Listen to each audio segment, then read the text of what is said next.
Last class में मैं आप लोगों को यूनिट्स एंड डायमेंशन पढ़ा रहा था। डायमेंशनल एनालिसिस जो थी, जिसमें हम लोग पढ़ रहे थे प्रिंसिपल ऑफ होमोजेनिटी, उसके यूजेस दिखा रहा था, है ना। हम लोगों ने क्या क्या देखा था, कौन कौन सी इक्वेशंस जो हैं वो डायमेंशनली करेक्ट है या नहीं है, ये वेरीफाई करना सीखा था। और हमने सीखा था कुछ फॉर्मूले डिराइव करना, है ना। वो फॉर्मूले का जो डेरिवेशन था वो कुछ हद तक फ्रॉड ही था, बस आपको दिखावे का डेरिवेशन था, किसी काम का मेथड नहीं है वो।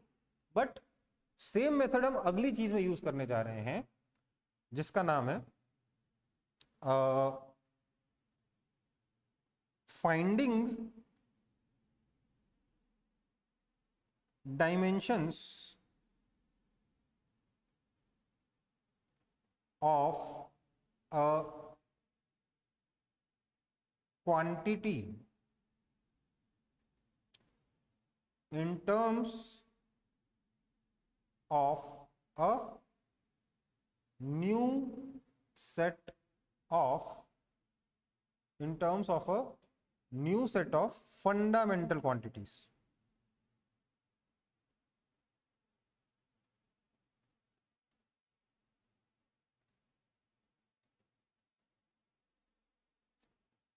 देखो, हम लोगों ने बैठकर एक दिन 7 क्वांटिटीज को डिसाइड किया कि हम इन्हें फंडामेंटल कहेंगे,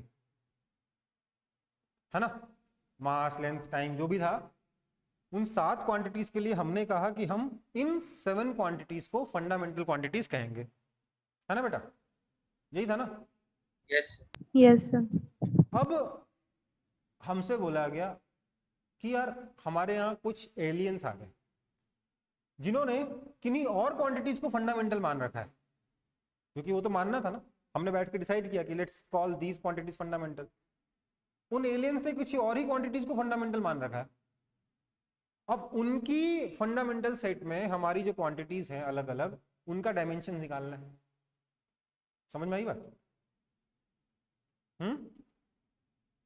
यस तो भैया पहले तो ये बताओ, फंडामेंटल सेट की प्रॉपर्टीज क्या क्या होनी चाहिए। फंडामेंटल क्वांटिटीज की फंडामेंटल सेट जो है, फंडामेंटल क्वांटिटीज का जो सेट है,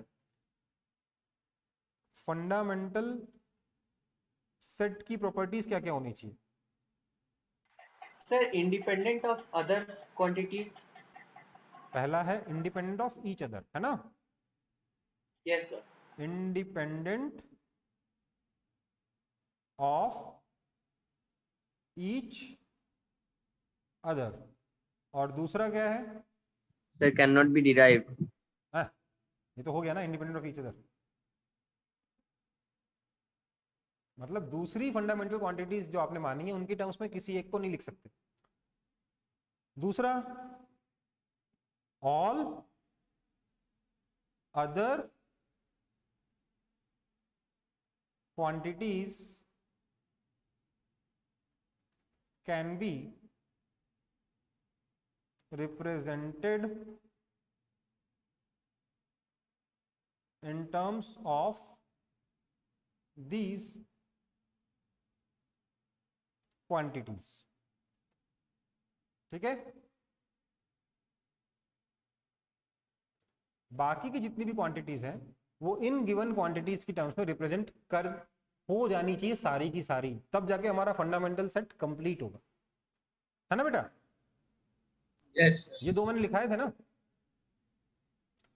तो मान लेते हैं हमारा फंडामेंटल सेट जो एलियंस लेके आए, उन्होंने सिर्फ 3 ही के लिए बात करी, बाकी अलग क्वांटिटीज हैं। ये सेकंड वाला उतना इंपॉर्टेंट नहीं है। हम लोग अगर बोले हम बाकी चीजों को फिजिकल क्वांटिटी मानेंगे ही नहीं, तो जिनको डिराइव कर सकते हैं उन्हीं को फिजिकल क्वांटिटी मान लिया तो काम हो जाएगा ना। सो हमारा जो एलियन सेट है, न्यू फंडामेंटल सेट, इसमें 7 नहीं दिया जाएगा आपको, 3-4 दिए जाएंगे। सो न्यू फंडामेंटल सेट आपका है फोर्स, मोमेंटम,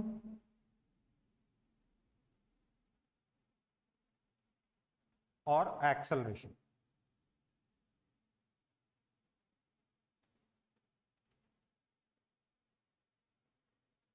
समझ में आई बात? बोला है Yes. Find the dimensions of, let's say, length और डिस्प्लेसमेंट, ये क्वेश्चन है। अब देखो फंडामेंटल सेट में लेंथ है ही नहीं, है क्या? नहीं सर, नहीं। No sir. No sir. अच्छा वैसे इसमें आएगा नहीं क्योंकि तीनों में ही, फोर्स में भी वही आ गया, मोमेंटम में भी वही आ गया। नहीं एक्सेलरेशन नहीं, एक्सेलरेशन नहीं ले सकते बेटा, एनर्जी ले लेते हैं, ये इंडिपेंडेंट नहीं बचे, ठीक है?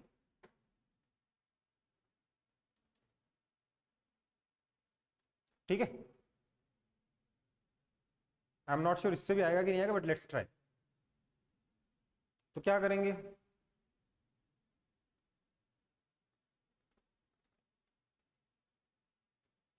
हम बोलेंगे लेट्स से लेंथ का जो डायमेंशन है that is basically force to power x, momentum को p से रिप्रेजेंट करते हैं, momentum to power y, energy को अपन e से ही रिप्रेजेंट कर देते हैं, एनर्जी टू पावर z।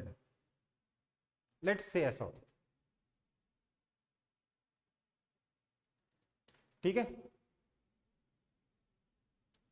तो ये तो एलियंस को दिखाना है, हमारे अपने भी तो कुछ नॉलेज है ना, उसका तो यूज करेंगे। सो इसका मतलब हो गया हमारे जो फंडामेंटल सेट थे उनकी टर्म्स में क्या हो रहा है, उनकी टर्म्स में इक्वेशन कह रही है, ये तो लेंथ का डायमेंशन क्या है, m0 l0 t0 is Yes. Equal to dimension of Yeah, force and क्या हमारे में t l1 M0 L T0 ml t0। हमारे फंडामेंटल सेट में फोर्स का डायमेंशन क्या है, ml LT minus T to minus two. Whole to power x, momentum का क्या है, मास इनटू वेलोसिटी, तो मतलब m lt inverse to power y, और एनर्जी का क्या है ml square T to minus t minus 2 to power z। मुझे लग रहा है अभी भी मैंने थोड़ी सी गड़बड़ कर दी है, एनर्जी लेने से भी थोड़ी गड़बड़ ही है मेरे ख्याल से। इसको अगर हम कुछ और ही सर, करें, एनर्जी तो फोर्स के ऊपर डिपेंड करेगा इसको ना। हम कर दें अगर वेलोसिटी, तो शायद बेटर रहे ना, वेलोसिटी से भी ना होगा। एक काम करते हैं,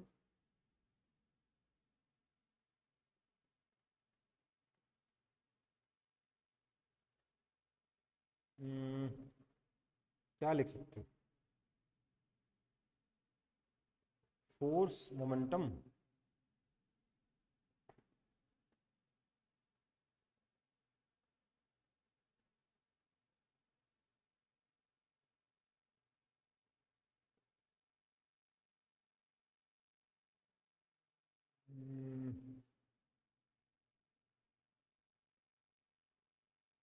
एक्सेलरेशन कर देते हैं, ठीक है?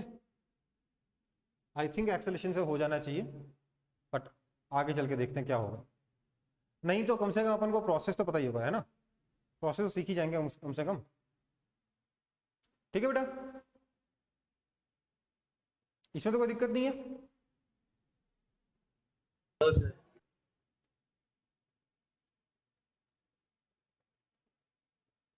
एनर्जी की जगह एक्सेलरेशन कर दिया हमने। सो ये क्या हो जाएगा, मास टू पावर कितना है यहाँ पे, इधर x इधर y, लेंथ टू पावर कितना हो जाएगा, x plus y plus z, और टाइम टू पावर कितना आ जाएगा, -2x minus y minus 2z, है ना? अब हम बनाएंगे इक्वेशन अपनी। इसका मतलब हो गया कि मास की पावर इधर और इधर बराबर होनी चाहिए, तो x प्लस वाई कितना हो गया बेटा, 0 हो गया। This is equation 1। यहां से क्या आया, x plus y plus z is equal to 1 है, हाँ या ना, लेंथ से इधर x plus y plus z और इधर लेंथ की पावर 1। Yes, sir. देखो लेंथ की पावर बेटा इधर और इधर लेंथ की पावर 1 है ना, इन दोनों को इक्वेट कर दिया। यहां पर मास की पावर x प्लस वाई और यहाँ की मास की पावर 0 को इक्वेट कर दिया, ठीक है। इधर टाइम तो की वहाँ पावर से और Z0 इधर टाइम की पावर को इक्वेट कर देंगे। क्या हो, बोलिए। सर, तो वहां से Z1 हो जाएगा। हाँ आ जाएगा, वो तो देखते हैं, वो तो इक्वेशन सॉल्व करने पे आएगा ना, अभी सॉल्व नहीं कर रहे हैं। तीसरा क्या है, -2x minus y minus 2z is equal to 0। अब माइनस माइनस क्यों ले, जब हर जगह नॉर्मली चल रहा है। तो 2x plus y plus 2z is equal to 0। ये तीन इक्वेशन, हमें ये तीनों इक्वेशन सॉल्व करनी है, ठीक है बेटा। सॉल्व करें, तो सॉल्व मैं यहाँ कर रहा हूँ, यहाँ जहाँ जगह यहाँ सॉल्व कर रहा हूँ, कोई दिक्कत तो नहीं है किसी को। इक्वेशन 2 में से मैंने इक्वेशन 1 को सब्ट्रैक्ट किया, तो x प्लस वाई कैंसिल हो जाएगा, Yes, sir. z equals to 1। चलो z तो आ गया, ठीक है, ओके। इसके बाद मेरी ये इक्वेशन 3 में x plus y plus z है और यहाँ पर 2x plus y plus 2z है। तो मैं चाहूँ तो 3 से 1 सब्ट्रैक्ट कर सकता हूँ, चाहे तो 2 से मल्टीप्लाई करके सब्ट्रैक्ट कर सकता हूँ, ठीक है। तो मैं काम कर रहा हूँ, 2 इंटू 2 माइनस 3 कर दे रहा हूँ।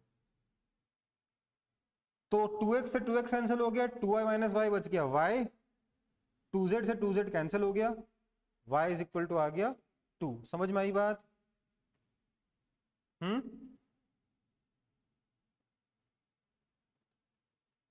समझ में आया कि नहीं? और उसके बाद मैंने y और z दोनों को सब्स्टिट्यूट कर दिया इन इक्वेशन 1। तो क्या बचेगा, अच्छा z की जरूरत ही नहीं है, सिर्फ y को सब्स्टिट्यूट किया। तो x plus 2 equals to 0, that means x is equal to -2। तो x y z तीनों सॉल्व होके आ गए हमारे पास, आ गए कि नहीं आ गए? Yes, sir. इसका मतलब क्या हुआ, इसका मतलब लेंथ का डायमेंशन क्या हो गया, लेंथ का डायमेंशन हो गया फोर्स टू पावर x, मतलब force to power -2, momentum to power y मतलब मोमेंटम का square, and acceleration to power z मतलब एक्सेलरेशन टू पावर 1। ये आपका आंसर। क्लियर? देखिए फॉर्मूला डिराइव करने वाला प्रोसेस और ये करने वाला प्रोसेस सेम टू सेम है कि डिफरेंट है, दोनों में कुछ डिफरेंस है, दोनों में कुछ Sir, same to same. Same to same है ना, बस। तो इसमें कुछ नया एक और क्वेश्चन करने की जरूरत तो है नहीं, हो गया काम। Yes, sir. सर जहाँ पे आप पावर इक्वेट किए सर वो वाला पार्ट एक बार फिर एक्सप्लेन कर दीजिए ना देखो प्लीज। बेटा, अगर आपका LHS और RHS सेम है, मतलब क्या है, मास की पावर LHS में इज इक्वल टू मास की पावर RHS में, लेंथ की पावर LHS में इज इक्वल टू लेंथ की पावर RHS में, टाइम की पावर LHS में इज इक्वल टू टाइम की पावर RHS में, राइट। नो मास की पावर LHS में 0 है, RHS में x प्लस वाई है, that means x plus y has to be equal to 0। ये इक्वेशन 1 बन गई। लेंथ की पावर RHS में x plus y plus z, LHS में 1, तो इसका मतलब x plus y plus z has to be equal to 1। Similarly -2x minus y minus 2z has to be equal to 0, right? Yes sir.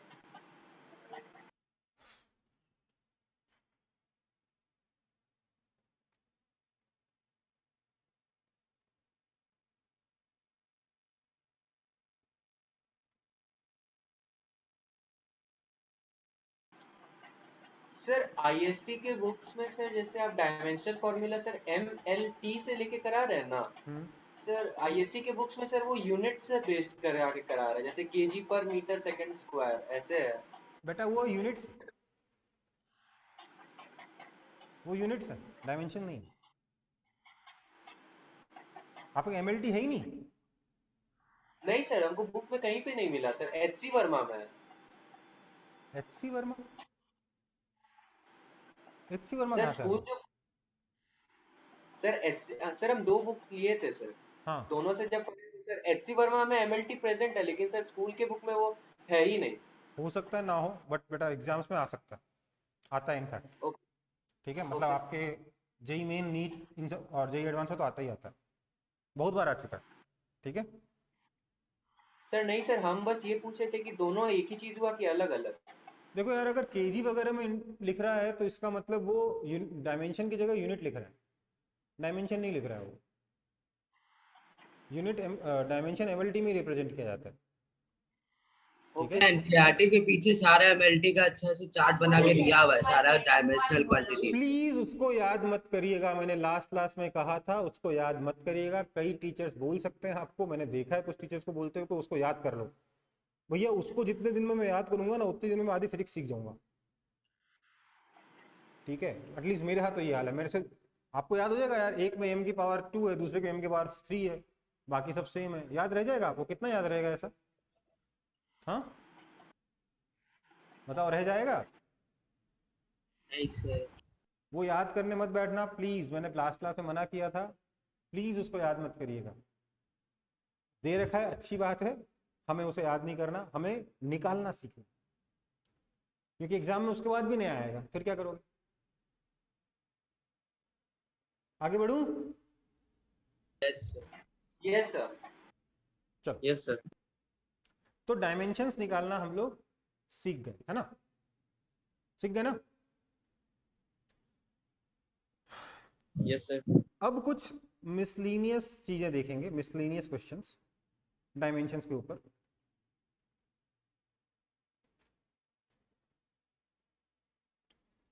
देखो, आपको बोला गया ए, अच्छा, displacement x is equal to a sin alpha t, t is time, x is displacement. Okay, अच्छा, alpha t plus beta. ठीक है बेटा, बोला find the dimensions of a comma alpha comma beta. ठीक है, तो इसमें क्या करेंगे, इसको कैसे सॉल्व करेंगे? सर हम्म, सर अल्फा टी प्लस वहाँ पे जो बीटा लिखा हुआ है ना सर, हम्म, तो हम लोग तो जानते हैं फिजिकल क्वांटिटी सिमिलर में ऐड होता है हम्म, सर, तो जो अल्फा टी का डायमेंशन होगा वो भी बीटा का ही डायमेंशन। लेकिन ना तो हमें अल्फा का पता ना बीटा का पता, अब क्या करें? सर ए साइन के अंदर जो वैल्यू होता है सर, वो तो थीटा में ही होता है देखो, तो उसमें। सही बोल, ये क्या है बेटा? ट्रिग्नोमेट्रिक फंक्शन है ना? ये ट्रिग्नोमेट्रिक फंक्शन है, राइट? यस ट्रिग्नोमेट्रिक फंक्शन के अंदर क्या आता है? ये एंगल होता है, साइन 30 डिग्री होता है या साइन π/6 होता है ना? एंगल ही यस होगा ना? और एंगल का डायमेंशन क्या होता है बेटा? m0 l0 t0, क्योंकि डायमेंशनलेस होता है ना? इसका मतलब क्या हो गया? Dimension of alpha T is equal to m0 l0 t0, that means dimension of alpha is equal to m0 l0 t inverse. Alpha का डायमेंशन आ गया। Yes sir. Dimension of beta तो सीधे सीधे m0 l0 t0 होगा ही, क्योंकि ये already angle ही है, एंगल का डायमेंशन m0 l0 t0 ही होता है। यस अच्छा, ये एंगल है, डायमेंशन लेस है। ये साइन थीटा का डायमेंशन क्या होता है? कांस्टेंट कोई हो। ये भी आपका डायमेंशन लेस होता है। क्यों? साइन 30 डिग्री क्या होता है? हाफ होता है, हाफ मीटर नहीं होता। समझ में आई बात? ये सिंपली एक नंबर है। कांस्टेंट हो कि नहीं हो वो तो डिपेंड करता है कि अल्फा और बीटा कांस्टेंट है कि नहीं है, या टी कांस्टेंट है कि नहीं है, बट ये एक जो भी आंसर आएगा वो एक नंबर आएगा, है ना, एंड नंबर मतलब कौन मतलब डायमेंशन। डायमेंशनलेस। ठीक है, अब ये अगर डायमेंशनलेस है तो इसका मतलब क्या हो गया, dimension of x is equal to dimension of a into dimensionless. ये मैं बस समझाने के लिए लिख रहा हूँ, एग्जाम आपको लिखने की जरूरत नहीं है जब आप सॉल्यूशन कर रहे हो तो खुद से, हाँ है ना। That means dimension of a is simply dimension of x which is equal to m l0 t0, sorry उल्टा गया, m0 lt0। यार m से मीटर लगता है ना दिमाग में, m को मैं लेंथ बोल दूं, ठीक है। यस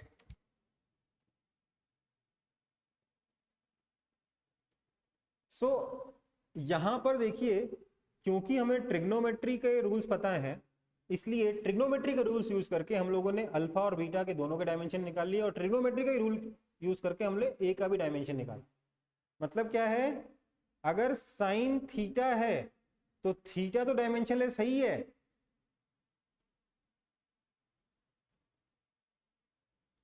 साइन थीटा भी डायमेंशनलेस होगा। सीखने को मिला कुछ नया कि नहीं मिला इस क्वेश्चन से? Yes sir. Yes sir.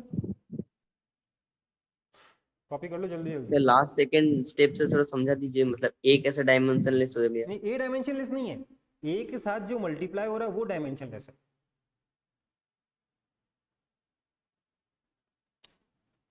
इसलिए कह रहा हूं उसको लिखने की जरूरत ही नहीं है, ये आपको समझाने के लिए बोला था कि dimension of x is equal to dimension of a into dimensionless quantity, है ना। Yes sir.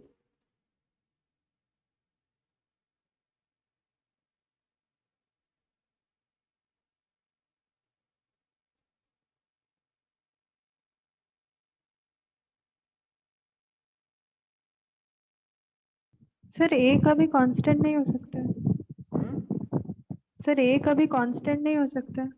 बेटा आपको ये किसने कहा कि कांस्टेंट क्वांटिटी डायमेंशनलेस होती है? मैंने तो कभी नहीं कहा। क्या कैपिटल जी डायमेंशनलेस होता है?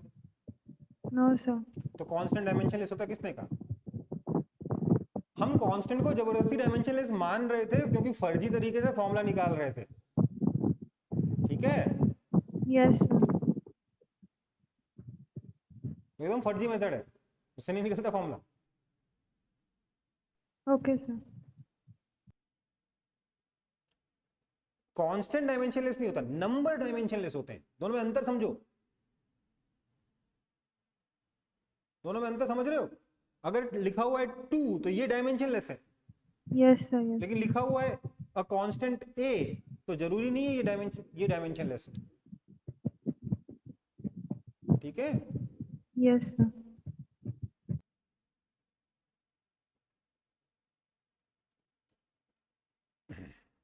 Next,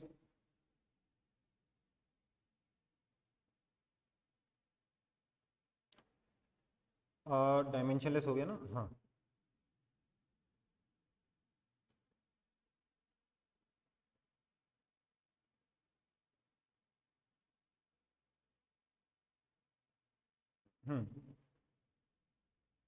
x is equal to a into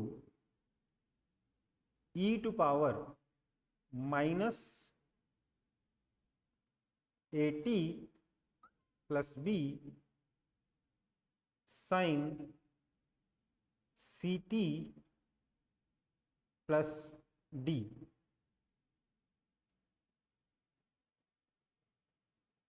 find the dimensions of, अब बेटा थोड़ा जल्दी जल्दी करेंगे, जो ओरल कर सकते हैं उसको ओरल करने की कोशिश करेंगे, ठीक है। डायमेंशंस ऑफ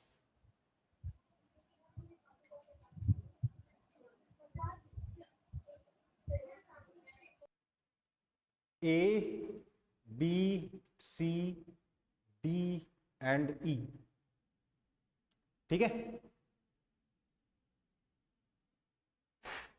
वैसे आपको बता दूं, ई का डायमेंशन आप ऐसे निकाल नहीं सकते, यहाँ पे आपको पता होना चाहिए कि ई जो है ना बेटा, जो ई है ये आपका है यूलर्स नंबर। क्या है ये? यूलर्स नंबर है। ओके बेटा, ई क्या है? Yes sir. Euler's number. ये यूलर्स नंबर क्या होता है? तो बेटा जैसे पाई, पाई एक कांस्टेंट है ना, पाई की वैल्यू कितनी होती है? सर 3.14। 3.14 होती है कि 22/7 होती है? सर दोनों होते हैं। देखो 22/7 तो घोर अप्रोक्सीमेशन है। 3.14 क्या होता है? अगर आप 22/7 कैलकुलेट करोगे तो पता है कितना आता है? करके देखना कभी। 22/7 आता है 3.142857 रिपीट। ठीक है, 142857, 142857, 142857 एंड सो ऑन। समझ में आया 22/7 कितना होता है? और पाई होता है 3.141596535859 एंड सो ऑन। क्या दोनों नंबर सेम है? No sir. No sir. नहीं है ना सेम? देखो यार बात समझो, पाई होता है आपका इररेशनल। क्या होता है? इररेशनल।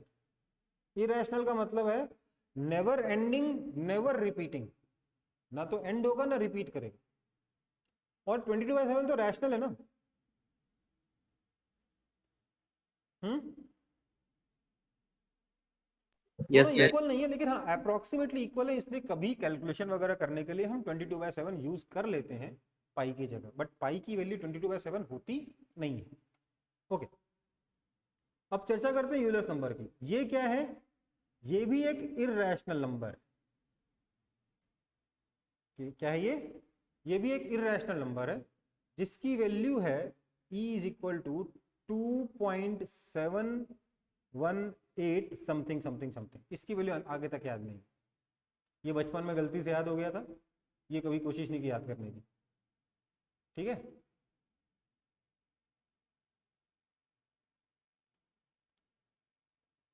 ये ई भी इरेशनल नंबर है, कभी रिपीट नहीं होता, लेकिन ये नंबर है तो ई क्या है? डायमेंशनलेस। सबसे पहले तो मैं यहां लिख दे रहा हूं बिना कुछ यूज किए कि डायमेंशन ऑफ ई तो क्या है? क्या होगा बताइए तो, क्योंकि ये नंबर है इसलिए m0 l0 t0।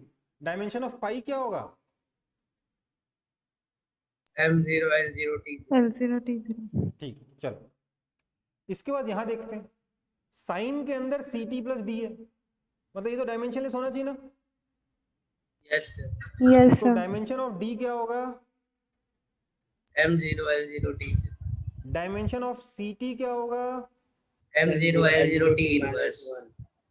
That means dimension of c क्या होगा? m0 l0 t inverse. ठीक है, डायमेंशन ऑफ दिस क्वांटिटी क्या होगा? M0 L0 T।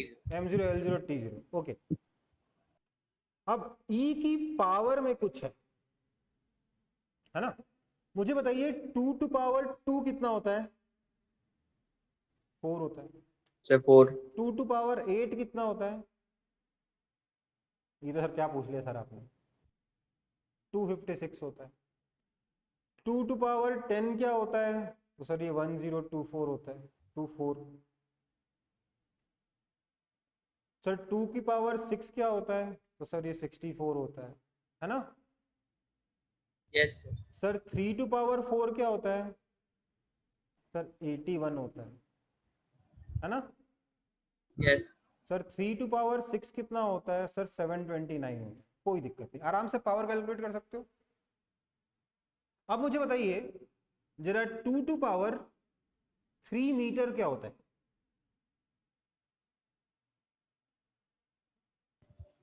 Sir error. ये कुछ नहीं होता, पावर में कभी यूनिट नहीं हो सकती, डायमेंशन नहीं हो सकता। पावर में जो भी आएगा वो डायमेंशनलेस हो। समझ में आई बात? Okay sir. तो इसलिए मैं लिखूंगा, मतलब क्या है? Dimension of -80 plus b is कितना है, m0 l0 t0। That means dimension of b क्या होगा सर, ये होगा m0 l0 t0। और डायमेंशन ऑफ ए कितना होगा, डायरेक्ट लिख रहा हूँ, कैलकुलेशन नहीं कर रहा हूँ, m0 l0 t इनवर्स। किसी को दिक्कत है तो बता दो। वहाँ पे माइनस है तो कुछ बदलेगा तो? माइनस से क्या फर्क पड़ता है, डायमेंशन में कोई फर्क नहीं पड़ता। ई का निकल गया, डी का निकल गया, सी का निकल गया, बी का निकल गया, ए का निकल गया, कैपिटल ए का बचा है। अच्छा, ई है डायमेंशनलेस m0 l0 t0, तो इसकी कितनी पावर कर दो क्या आएगा, डायमेंशनलेस। डायमेंशनलेस ही अच्छा आएगा। डायमेंशन ये डायमेंशनलेस सही है, तो मतलब dimension of x is same as dimension of a। This implies dimension of a क्या हो जाएगा, m0 l t0। ठीक है,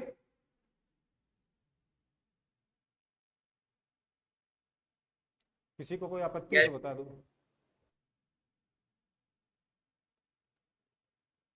सर एक्स डिस्प्लेसमेंट था ना? हाँ, x डिस्प्लेसमेंट था, मैंने मेंशन नहीं किया इस क्वेश्चन में क्योंकि पिछले वाला ही नोटेशन यूज किया पिछले क्वेश्चन का। x का मतलब डिस्प्लेसमेंट है, t का मतलब टाइम।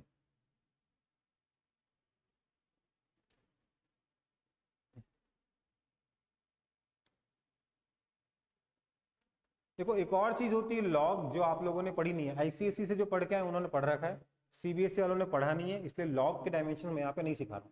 पर लॉग के अंदर भी सिंपल सी चीज है, लॉग के अंदर जो नंबर्स होते हैं वो डायमेंशनलेस होते हैं। ठीक है,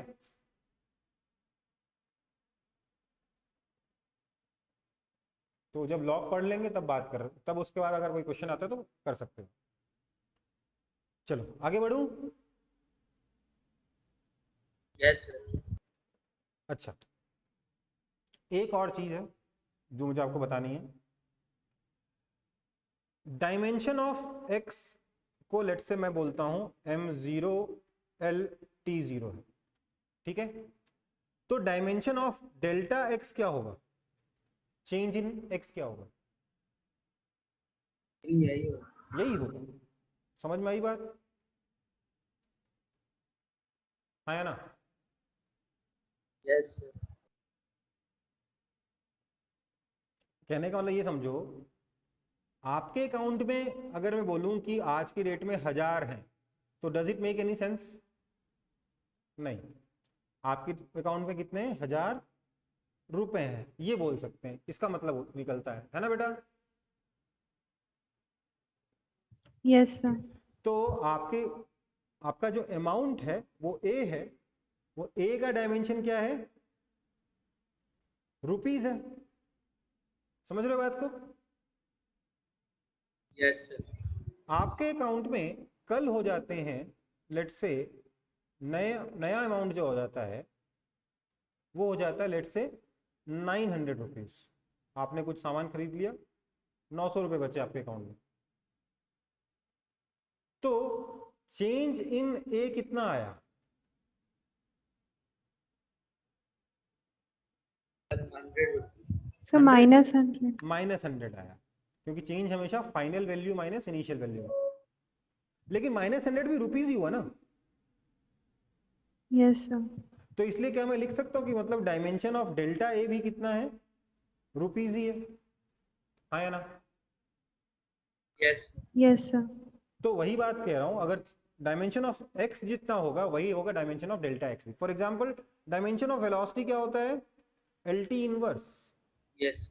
इसलिए dimension of change in velocity क्या हो जाएगा, LT inverse. LT inverse. Dimension acceleration क्या होता है सर, सर ये होता है change in velocity upon change in time, yes. That is equal to L T inverse upon T, that is equal to L T -2। हाँ या ना? Yes sir. ऐसे ही ना निकला?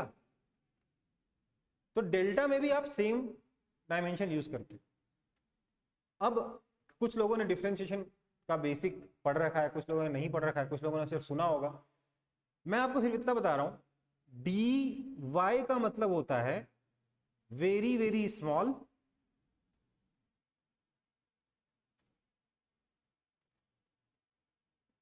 Delta y. ठीक है, समझ में आई बात? dx का मतलब क्या हो जाएगा? Very very small delta x। ठीक है बेटा, ये dy और dx हम डिफरेंशिएशन में यूज करते हैं, जिन्होंने नहीं सुना है वो बस ये चीज देख लो जो बता रहा हूं। तो क्या मैं लिख सकता हूं कि अगर मैं लिखूं किसी भी जगह पे कि कोई quantity q is equal to let's say mass into dx by dt है, तो इसका मतलब dimension of q will be equal to dimension of mass into dimension of x into dimension of t का इनवर्स। ये सही है कि गलत है?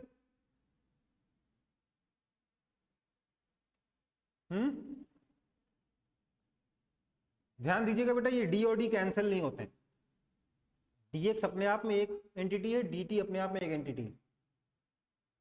लेकिन मैं क्या सर ये ये कह क्या सकता हूं डिनोट कि करते हैं सर? यहां लिखा ना very very small change in x, very very small change in time. तो ये x का डायमेंशन, dx का डायमेंशन वही होगा जो x का होगा, और dt का डायमेंशन वही होगा जो t का होगा। इसमें किसी को कोई आपत्ति है तो बता दो।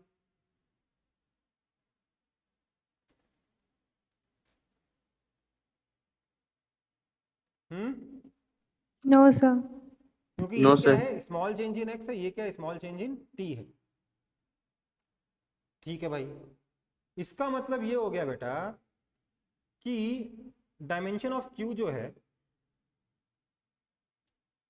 वो कितना आ जाएगा, m l t इनवर्स। आया ना? ऐसा लिख सकता हूँ कि नहीं लिख सकता? x का मतलब लेंथ या डिस्प्लेसमेंट ले लो, t का मतलब टाइम है। तो ये हो जाएगा कि नहीं हो जाएगा? Yes yes sir. मतलब अगर डिफरेंशिएशन की फॉर्म में भी आपको कोई क्वांटिटी दे रखी हो तो आप ये इसको हम क्या पढ़ते हैं, quantity of differentiation of x with respect to time, ये पढ़ते हैं। ठीक है, डिफरेंशिएशन पढ़ेंगे तो और अच्छे से समझ में आ जाएगा, बट अभी भी अगर कोई क्वेश्चन आया तो छोड़ना नहीं, इसलिए बता रहा हूँ। ये जो है इसको आप सीधे dx का मतलब इसको डायमेंशन x का डाल देंगे, dt का मतलब डायमेंशन टाइम का डाल देंगे, आपका काम हो जाएगा। इसमें कुछ नई रॉकेट साइंस नहीं है। ठीक है, इजी है ना कि डिफिकल्ट है? नहीं सर, इजी। इजी तो है। इजी है। चलो फिर डायमेंशंस हो गए। डायमेंशंस में अभी आप जितना पढ़ सकते हो उतना हो गया। अब इसके बाद क्वेश्चन देगा जिसका फॉर्मूला अगर आपको नहीं पता होगा, आप उस वजह से नहीं कर पाओगे, तो इसका कोई कुछ हेल्प इसमें कोई नहीं कर सकता। कर सकता है क्या इसमें कोई हेल्प? नहीं कर सकता। ठीक है, बट अगर आपको फॉर्मूले पता होंगे तब आप किसी भी क्वांटिटी का डायमेंशन निकाल सकते हो, कुछ भी सॉल्व कर सकते हो। ठीक है बेटा? Yes sir. अब देखो, अब बात करते हैं यूनिट्स की। यूनिट्स के बारे में ऑलरेडी बात की थी अपन ने कि ये क्या होते हैं। यूनिट क्या होता है? So widely accepted. Widely accepted standard of measure, जिससे कंपेयर करके हम लोग मेजरमेंट लेते हैं। बात समझो, 1 metre is equal to 100 centimetre होता है, सब लोग जानते हैं कि किसी को इसमें भी शक है? सब लोग जानते हैं, जवाब देने लायक भी क्वेश्चन नहीं है ये। कैसा घटिया सवाल पूछ रहे हो सर?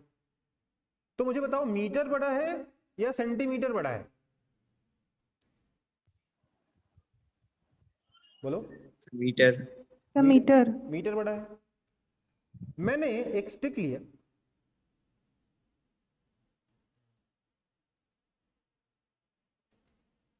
मैंने इस स्टिक की लेंथ मेजर करी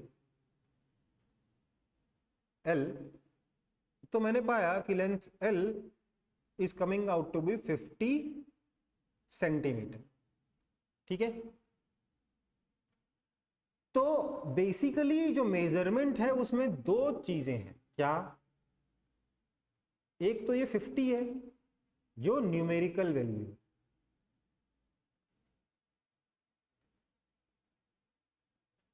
इसको हम कैपिटल N से रिप्रेजेंट कर सकते हैं, है ना? और एक ये सेंटीमीटर है, ये क्या है? यूनिट है। इसको हम u से रिप्रेजेंट कर रहे हैं। तो हमारी जो मेजरमेंट है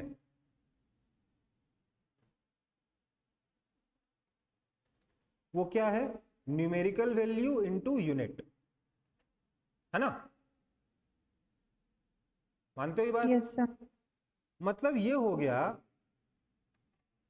कि ये हम जब बोल रहे हैं 50 सेंटीमीटर इस स्टिक की लेंथ है, तो what do we mean? We mean 1 centimetre length, एक और सेंटीमीटर, एक और सेंटीमीटर, एक और सेंटीमीटर, ऐसे करते करते करते करते टोटल जब 50 सेंटीमीटर आप ऐसे रख दोगे एक के बगल में एक, तब जाके ये लेंथ L के बराबर होगा।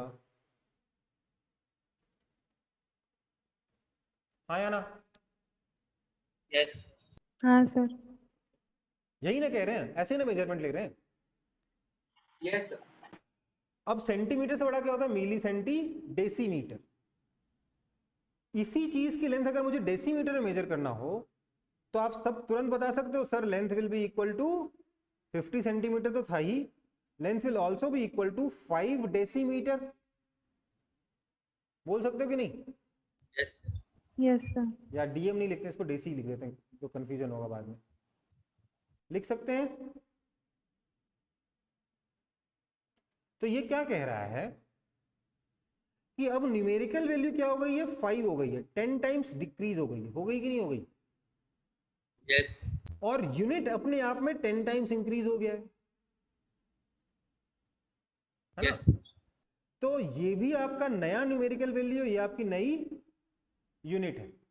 अब आप इस तरीके के सिर्फ 5 यूनिट एक के बाद एक लगा दोगे तो क्या बन जाएगा? लेंथ बन जाएगा कि नहीं बन जाएगा? Yes yes sir. Yes sir. आपने क्या देखा यहां पे? उस लेंथ L को बनाने के लिए नंबर को आपने यूनिट से मल्टीप्लाई किया। मेजरमेंट अगर सेम है तो मैं सीधे सीधे कह सकता हूं, एक यूनिट में न्यूमेरिकल वैल्यू n1 है और यूनिट की वैल्यू u1 है, तो लेंथ n1 u1 होगा। दूसरे में अगर यूनिट की वैल्यू u2 है, न्यूमेरिकल वैल्यू n2 है, तो ये भी लेंथ के बराबर होगा। इसलिए ये दोनों इक्वल होंगे, हाँ या ना? Yes sir. This is a method for conversion in units। समझ में आई बात? हाँ या ना?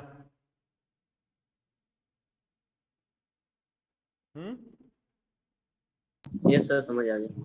Yes sir. इसको फटाफट कॉपी करेंगे, फिर इसका एक एग्जांपल बताऊंगा।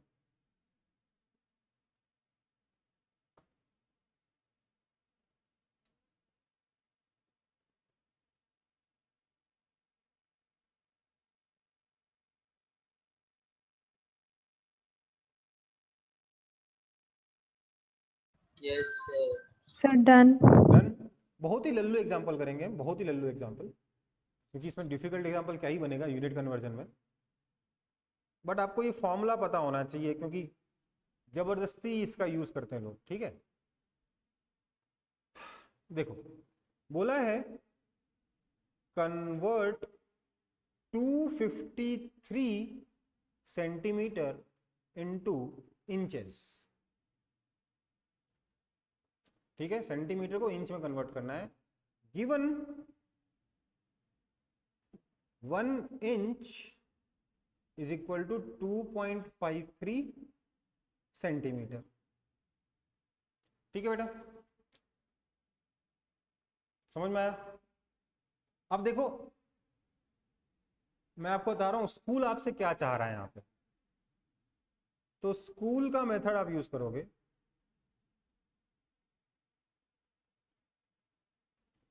Let's say 253 centimetre is equal to x inches.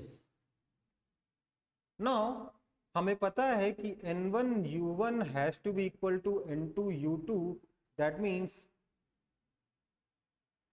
ऐसे नहीं बोले, सॉरी, ये तो समझदार वाला मेथड हो जाएगा। स्कूल पता नहीं ऐसे क्यों नहीं लिखवाता। लेट्स से, मतलब मैं गलती से भी उतना गंदा तरीका यूज नहीं कर पा रहा हूँ जितना गंदा तरीका आपसे स्कूल डिमांड करता है।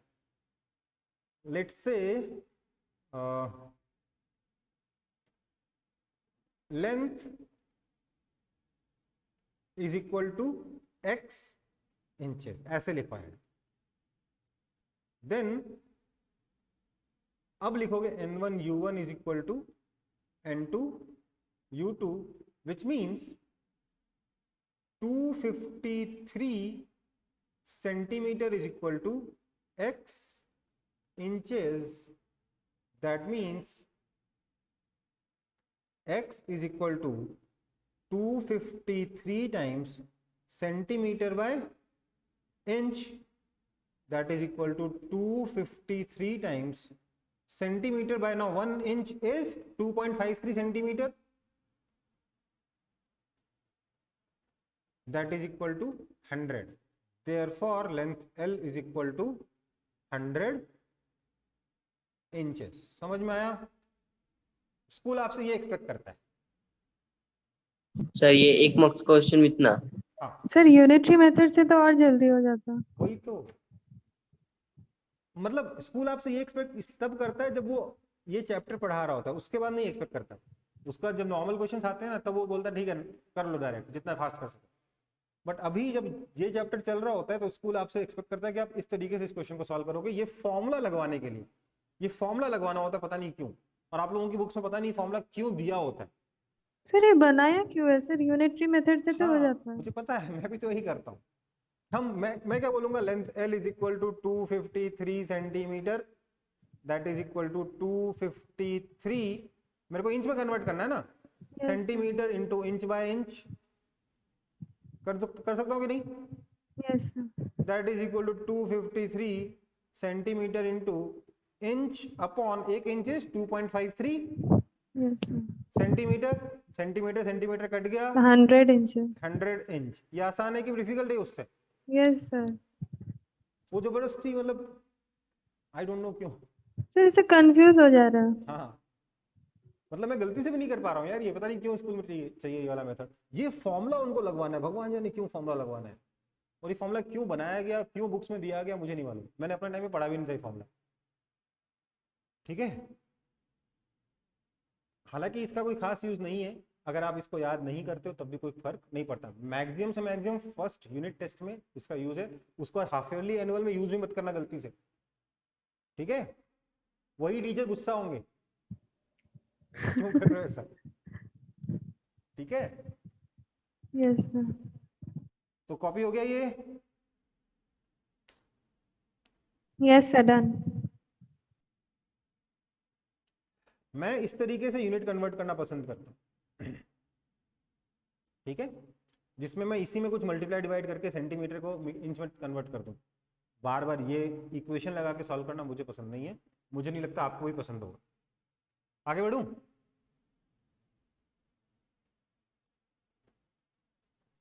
तो आपका यूनिट कन्वर्जन भी आपको आता ही है, ठीक है। एक यूनिट कन्वर्जन याद रख लीजिएगा, metre per second two kilometre per our and vice versa, ये आपको याद रखना है नंबर, ठीक है। समझ में आई बात? मान लीजिए आपको दे रखा है velocity v is equal to 10 kilometre per hour, इसको आपको कन्वर्ट करना है मीटर पर सेकंड में। तो सही तरीका क्या होता है, that is equal to 10 times kilometre is equal to 1000 metre and hour is equal to 60 minute into 60 seconds, yes है ना। यस तो हाँ, ये 66, ये 2 0 कट गए, क्या बचा 10 अपॉन 3.6, क्या है मीटर पर सेकंड। यूनिट अपने आप चेंज हो गई ना, ये कुछ करना पड़ा? नहीं सर, हो गई अब। ठीक, अब कैलकुलेशन जो भी गंदी आई जैसी भाई अपनी जगह पर है। ध्यान क्या रखना है, kilometre per hour to metre per second अगर करना है तो सिंपली डिवाइड विथ 3.6, और अगर metre per second two kilometre per our करना है तो मल्टीप्लाई विथ 3.6। कहने का मतलब 36 kilometre per hour is simply 10 metre per second, 72 kilometre per hour is simply 20 metre per second, 40 metre per second is simply 144 kilometre per hour. समझ में आई बात? तो जो क्रिकेट में जो फास्ट बॉलर जो बॉलिंग डालते हैं ना, जिसको आप 150 किलोमीटर पर आवर पढ़ते हो, अप्रोक्सीमेटली 40 मीटर पर सेकंड ही है ना? Yes sir. तो नंबर याद रखना है। आप 5/18 याद रखते हो, मैं डायरेक्ट 3.6 याद रखना पसंद करता हूँ। मुझे 5/18 क्यों करूँ जबरदस्ती कैलकुलेशन में? अच्छा लगता है क्या? सर अगर अच्छा यस नंबर सर, वो इजी होता आएगा है। तब ठीक है। वो इजी पड़ता है 3.6 से। मतलब वही याद रहता है अच्छा, मतलब। वो याद रहता है, ठीक है, वही तो कर लो। 3.6 कभी पढ़ा नहीं था। अब वो मैं बोल रहा हूँ ना कि 3.6 ध्यान रखो। 5/18 में 5 3.6 होता है, इतना तो याद रखना है यार। हाँ सर, पता है। ठीक है, चलो आगे बढ़े। तो यूनिट भी हो गया, ठीक है। अब हमारा अगला टॉपिक है error analysis. Units and dimension खत्म हो गया बेटा, इसमें कुछ खास पढ़ने के लिए अब नहीं है। अब देखो, कुछ लोगों ने कहा है कि सर एक बार उनके जो असाइनमेंट वगैरह हैं, जो डाउट्स वगैरह हैं, उसको सॉल्व कर दीजिए। तो एरर एनालिसिस मैं अभी शुरू करूंगा तो आधे घंटे से पहले तो कैसे रुकूंगा, फिर क्लास एंड होने का आ जाएगी। इसलिए अब मैं आप लोगों के डाउट्स क्लियर कर दे रहा हूँ, ठीक है। कोई दिक्कत किसी को? No sir. सर वेक्टर का एक क्वेश्चन दिए थे। बेटा मैं तुरंत ढूंढ रहा हूँ, मेरे को थोड़ा सा फाइल डाउनलोड करने के लिए 2 मिनट दीजिए। Okay sir. सर मेरे पास है सर, प्रेजेंट कर दे लैपटॉप में। आप भेज दीजिए व्हाट्सएप पे, व्हाट्सएप से डायरेक्ट ले लूँगा, चिंता ना करें। थोड़ा सा बस व्हाट्सएप खुलने दीजिए यहाँ से। इतना स्लो चल रहा है ना, जो घूम रहा है गोल गोल गोल गोल। Stuff Dbot.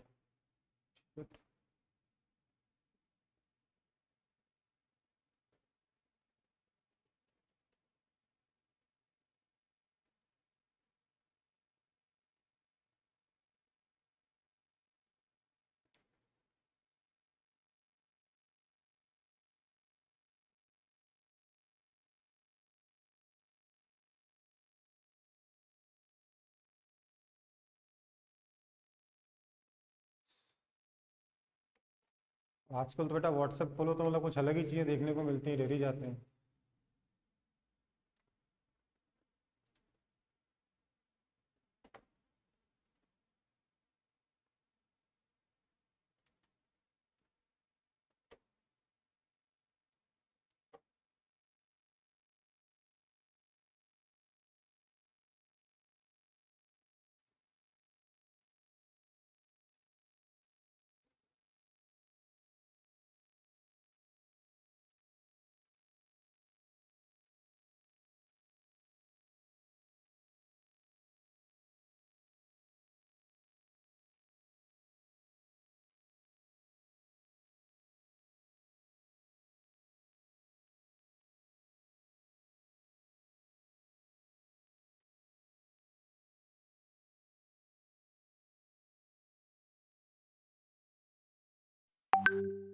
दिख रहा है सब लोगों को? पढ़ पा रहे हो कि बड़ा करूं इसे? सर थोड़ा बड़ा कर दीजिए।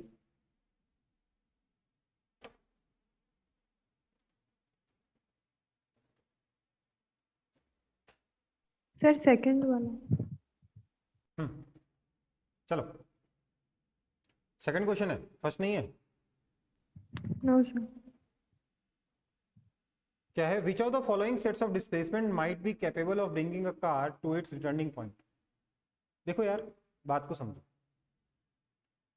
ये 4 डिस्प्लेसमेंट है, आपको बताना इन चारों का यूज करके कार अपने इनिशियल पॉइंट पे वापस आ सकती कि नहीं आ सकती। सोचिए, ये 5 चला, फिर लेट से 10 चला, फिर लेट से 30 चला, उसका 50 चलना है। ट्ररर। ये कभी वापस अपनी जगह पे नहीं पहुंच पाया इस डायग्राम में, किसी और तरीके से पहुंच सकता है कि नहीं पहुंच सकता, ये पूछ रहे।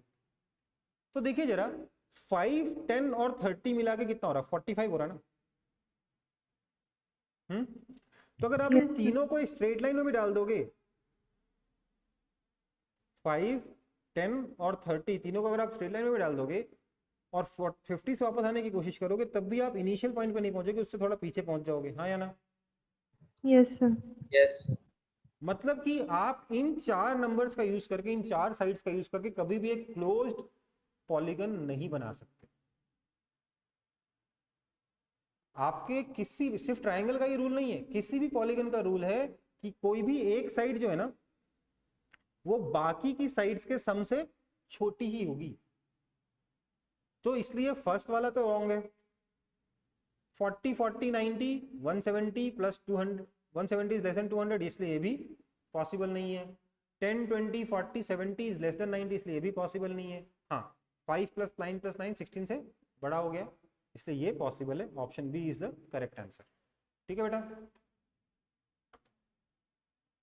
ओके, जो मतलब तीनों साइड मिला के चौथा से बड़ा होना चाहिए। बड़ा होना चाहिए, Okay, sir. तभी क्लोज पॉलीगन बन सकता, नहीं तो क्लोज पॉलीगन कैसे बनाओगे? Yes, sir. समझ गई.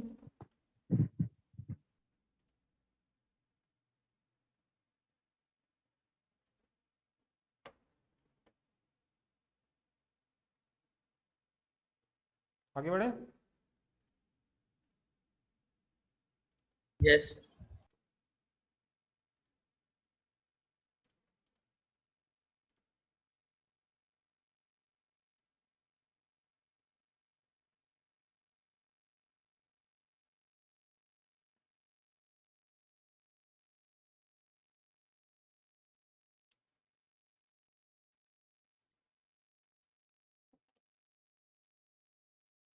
ये तो बिल्कुल नहीं दिख रहा होगा, बहुत ज्यादा ही छोटा भेज दिया उन्होंने।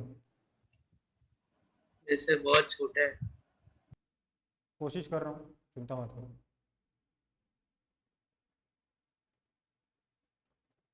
कुछ दिख रहा है यस सर, अब दिख रहा है। या हेजी है अभी? नहीं सर, ठीक है। ठीक है? दिख रहा है. दिख रहा है, चलो। सो कुछ सारे ही करने हैं क्या, कुछ ही कुछ थोड़े बहुत करने हैं? नहीं सर, जो मोशन वाला चैप्टर है वो करना है।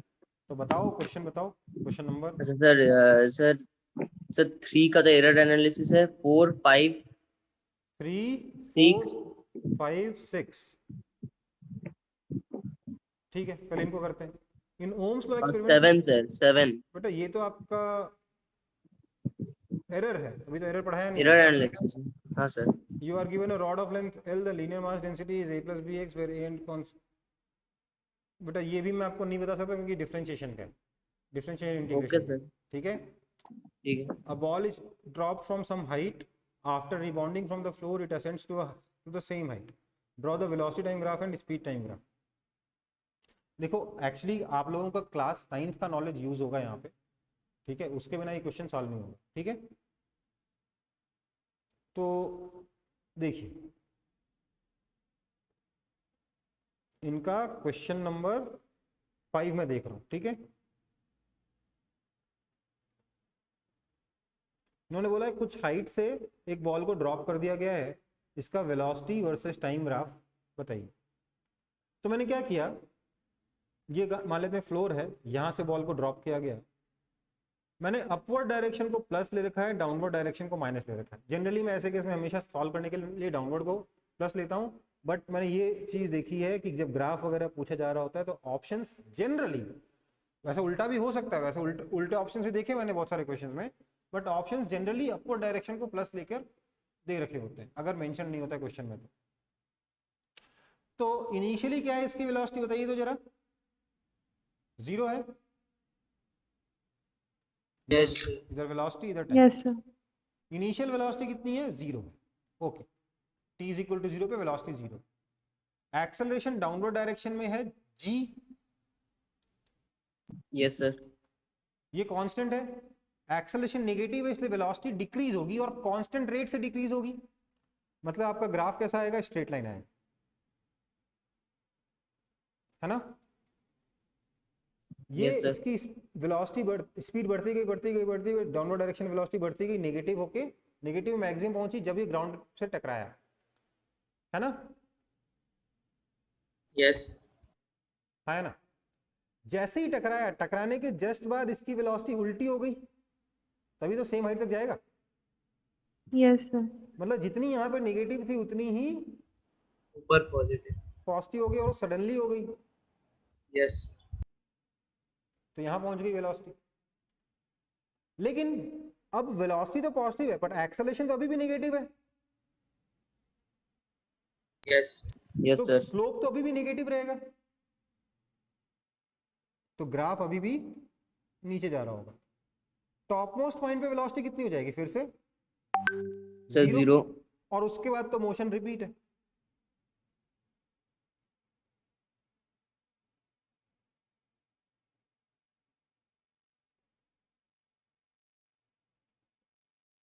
समझ में आया?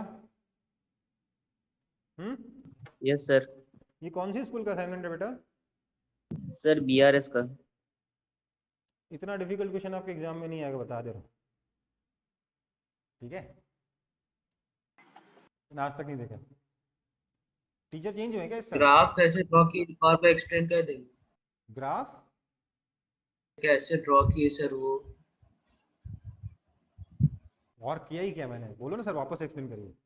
देखो, स्लोप तो हमेशा नेगेटिव है, फिर एक्सेलरेशन तो हमेशा नेगेटिव है, चाहे बॉल ऊपर जा रही है चाहे बॉल नीचे जा रही है, इसलिए वेलोसिटी हमेशा डिक्रीज ही होगी, डाउनवर्ड हमेशा नीचे ही जाएगा ग्राफ हमेशा। समझ में आया? लेकिन Yes. जब ये बॉटम मोस्ट पॉइंट पे टकराएगा, ग्राउंड से आगे जब टकराएगा, तो क्या होगा? इसकी वेलोसिटी तुरंत रिवर्स हो जाएगी, इसलिए जितनी यहां पर नेगेटिव है उतनी ही तुरंत पॉजिटिव हो जाएगी, है ना। Yes. और उसके बाद फिर से वेलोसिटी डिक्रीज होते हुए टॉप मोस्ट पॉइंट पे 0।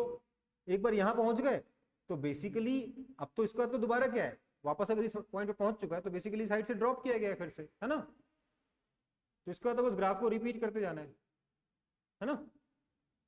Yes. बस ये हो गया वेलोसिटी टाइम। पर आपको एक और चीज बतानी है, क्या? Speed time. Speed versus time का ग्राफ कैसा बनेगा? तो ध्यान दीजिए, क्या स्पीड कभी नेगेटिव होती है? No, sir. No sir. नहीं होती ना। स्पीड क्या होता है? वेलोसिटी का मैग्नीट्यूड। मतलब वेलोसिटी अगर पॉजिटिव है तब तो कोई दिक्कत नहीं है, लेकिन अगर वेलोसिटी नेगेटिव है, अगर वेलोसिटी नेगेटिव है तो स्पीड को उतना ही पॉजिटिव कर दो, है ना। हाँ या ना? हाँ सर। Yes sir. मतलब उसका ग्राफ कैसे बनेगा स्पीड वर्सेस टाइम का? ये नीचे जा रहा है, स्पीड नीचे जा नहीं सकता 0 से नीचे, तो ये जितना ये नीचे गया इसको उतना ही ऊपर जाना पड़ेगा। टकराने से वेलोसिटी का डायरेक्शन चेंज हो रहा है, मैग्नीट्यूड चेंज नहीं हो रहा।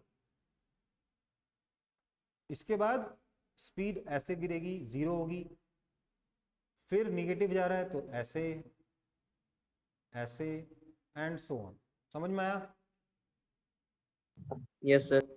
बेसिकली जब ये पॉजिटिव है तो पॉजिटिव बना दो, जब पॉजिटिव है तो पॉजिटिव बना दो, जब ये नेगेटिव है तो उसका उल्टा करके पॉजिटिव करो, ठीक है। Okay sir. बाकी तो जब ये चैप्टर पढ़ेंगे तो और डिटेल में बात कर सकते हैं इसके बारे में, अभी तो इससे हाँ ज्यादा सर, कुछ वो बता नहीं वो तो ठीक है, मतलब मैं लेट से ज्वाइन किया हूँ ना स्कूल में, फिर असाइनमेंट भी दे दिया, उन लोग का ये चैप्टर हो गया है, सकते। ठीक है बेटा, देखो इसलिए दिक्कत हो गया। ठीक है, आगे देखते हैं। जो आपकी क्लास 9th के नॉलेज से बन जाएगा मैं उसको बता दूंगा। हाँ सर ठीक है। Class question number 6, the period of oscillation of a simple pendulum is t is equal to इतना। मेजर्ड वैल्यू, अच्छा ये एरर का है, ये नहीं करना है। एक्यूरेसी के बारे में बात करो, नहीं करना है इसको, ठीक है। अभी तक 50 क्वेश्चन कर सकते थे। सर 7 और 9। At the height of 75 meter, a particle A is thrown up with UA is equal to 10 meter per second, and particle B is thrown down with UB is equal to 10 meter per second, and particle C is released with 0. Draw velocity time graph of each particle.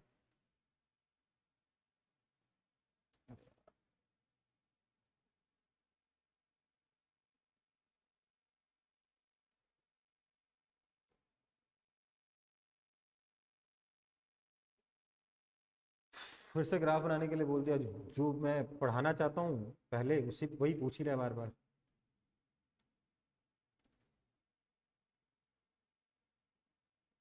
देखो actually इसमें number दिए थे तो questions को solve भी करना पड़ेगा। अगर हम ए के बारे में बात करें तो ये 75 मीटर की हाइट पर है, इसको ऊपर फेंक दिया है 10 मीटर पर सेकंड से। तो हमारे पास जो न्यूटन इक्वेशंस ऑफ मोशन है उसका यूज करके हम निकाल सकते हैं कितनी हाइट और जाएगा। तो हम पाएंगे कि जो टोटल हाइट जहां तक ये पहुंचेगा that height will be equal to 75 जो हाइट था उसमें 5 और ऐड हो जाएगा। ठीक है, और इसमें टाइम लगेगा 1 सेकंड। इस तरीके से क्वेश्चन को सॉल्व करना पड़ेगा बेटा। ठीक है, काफी लेंदी हो जाएगा और काफी कैलकुलेशन है जो मैं आपको अभी एक्सप्लेन नहीं करना चाहूंगा।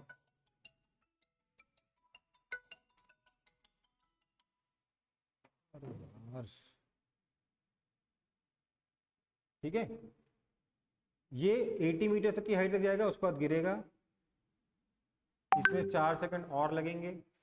ये सारी कैलकुलेशन आपको न्यूटन की जो इक्वेशन थी ना, v is equal to U plus 80 S is equal to T plus half 80, उससे सीखना होगा। एक बात बताइए, आपको इस असाइनमेंट की जरूरत कब तक है? जल्दी बोलिए।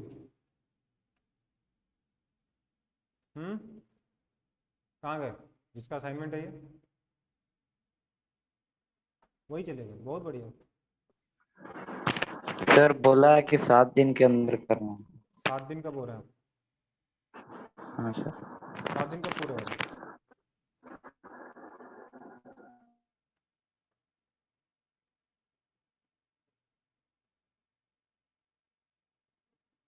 देखो यार, इसमें ना एक्चुअली क्वेश्चन डिफिकल्ट नहीं है, कैलकुलेशन है, और वो वाला पार्ट है जो मैं अभी आपको देखकर कंफ्यूज नहीं करना चाहता हूँ। हालांकि पूरा का पूरा क्लास 9th के ऊपर बेस्ड है क्वेश्चन, इसमें 11th क्लास का कोई खास यूज है नहीं। फिर भी मैं आपको एक शॉर्ट वो चीज़ बता देता हूँ। आप 9th क्लास वाली नॉलेज से क्या क्या निकाल सकते हो? आप निकाल सकते हो कि जो 75 मीटर वाला जो पार्टिकल था, जो 75 मीटर पे यहाँ था, वो जिसको ऊपर फेंका गया, वो पहले जाएगा 80 मीटर्स की हाइट तक 1 सेकंड में। उसके बाद 5 सेकंड पे वो यहाँ होगा, मतलब यहाँ से इसको 4 सेकंड और लगेंगे गिरने के लिए। फिर वो उछलेगा, फिर से अगले 4 सेकंड में मतलब 9 सेकंड्स पे वो यहाँ होगा, and so on and so fourth.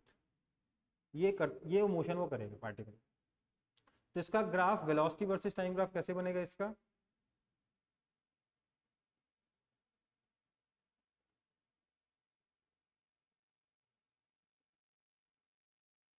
इसका वेलोसिटी टाइम ग्राफ बनेगा, इनिशियली 10 था, फिर 1 सेकंड पे ये 0 हो गया, फिर ये 5 सेकंड पे ग्राउंड से टकराया, उस वक्त इसकी नेगेटिव में मैक्सिमम आएगी। उसको भी आप कैलकुलेट कर सकते हो, कैलकुलेट करोगे तो it will be around -40 metre per second. ठीक है, then suddenly velocity will change direction, become +40, and उसके बाद तो अपन पिछले क्वेश्चन में पढ़ ही चुके हैं, है ना बेटा?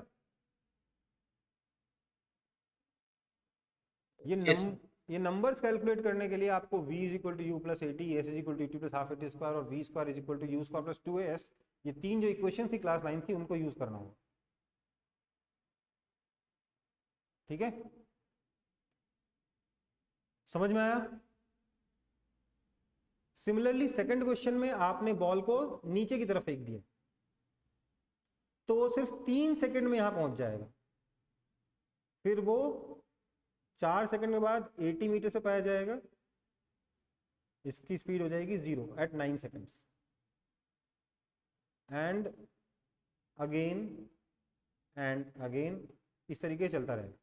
ठीक है, तो उसका भी ग्राफ कुछ ऐसा ही बनेगा, बस शुरुआत नेगेटिव से होगी। मतलब उसका ग्राफ यहां से शुरू कर दो, कहानी खत्म।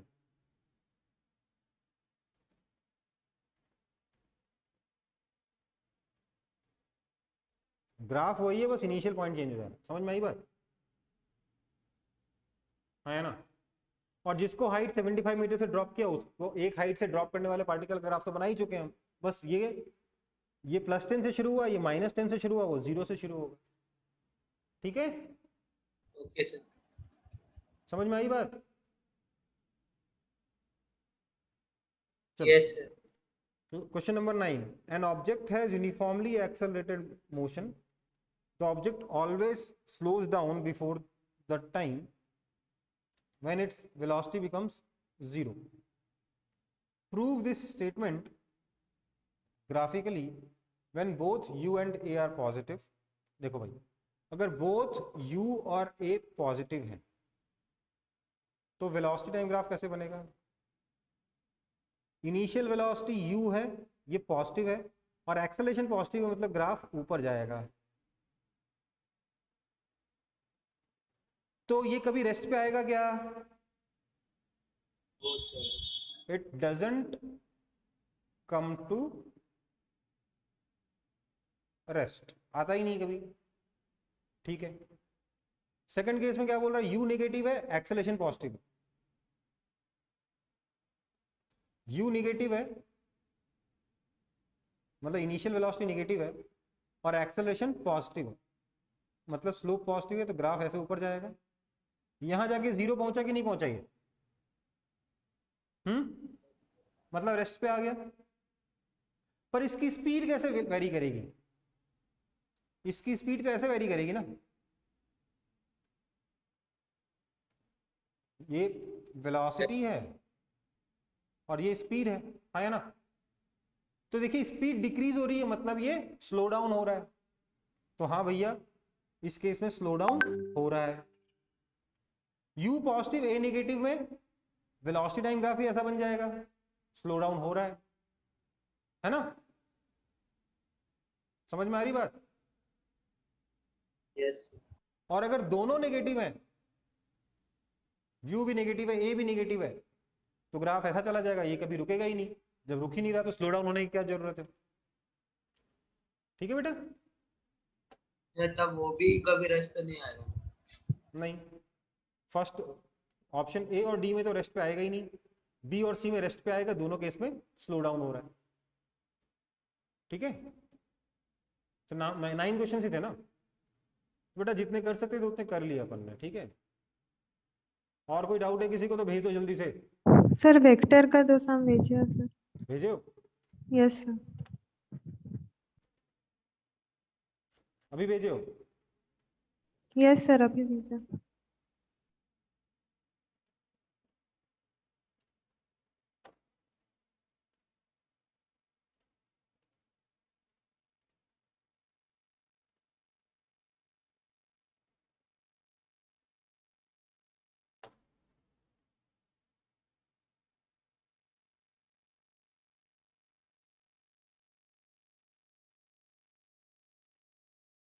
आप लोगों की सारी फोटोज उल्टी सुल्टी आती है, पता है?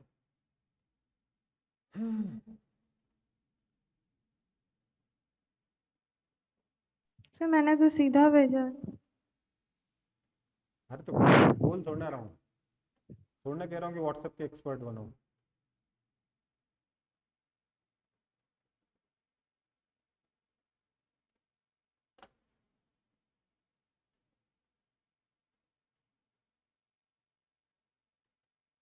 चलो दोनों क्वेश्चन फटाफट कर लेते हैं।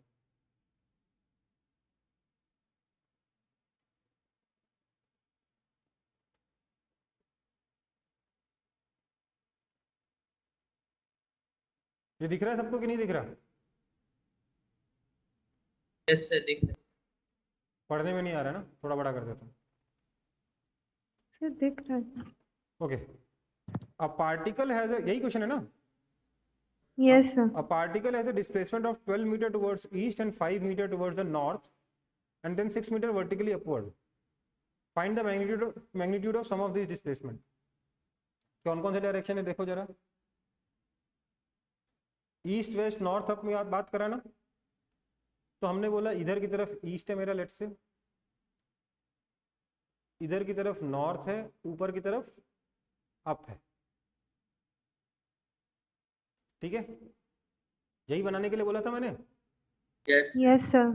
तो ये पार्टिकल कैसे गया है? 12 मीटर्स ईस्ट, उसके बाद इसके परपेंडिकुलर 5 मीटर्स नॉर्थ उसके बाद इन दोनों के परपेंडिकुलर 6 मीटर अप, यही नहीं गया है। अगर मैं ईस्ट को एक्स एक्सिस मान लूं, नॉर्थ को वाई एक्सिस मान लूं, तो अब क्या जेड एक्सिस हो रहा है? चेक कर लो तो राइट हैंड थंब रूल से हो रहा है कि नहीं हो रहा?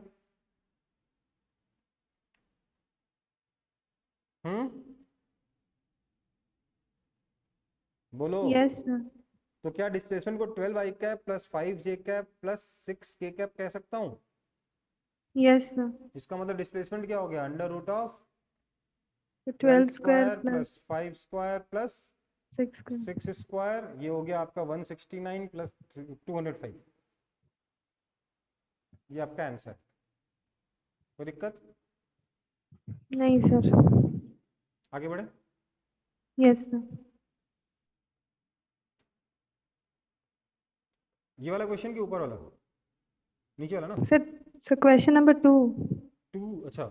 इन figure A B C D E F, अच्छा, is a regular hexagon, prove that A B vector plus A C vector plus A D vector, क्या बोल रहे हैं? A B vector plus A C vector, okay, plus A D vector, अच्छा, plus A E vector, okay, A से सारे vector जोड़ दिए, plus A F vector is equal to 6 A O vector, ये बताना है। ओके,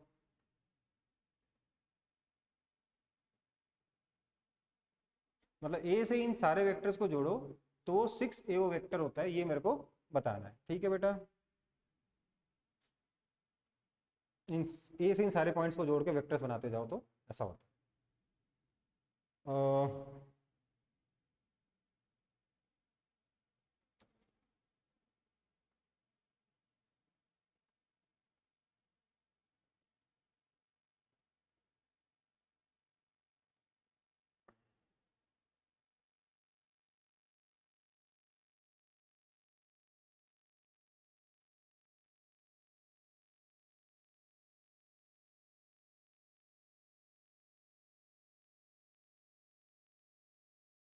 रेगुलर हेक्सागन है तो फिर सारा साइज तो इक्वल होगा, तो बेटा ये ए साइड्स बी नहीं है यार, डायगोनल्स हैं, ए से जुड़े हुए डायगोनल्स हैं।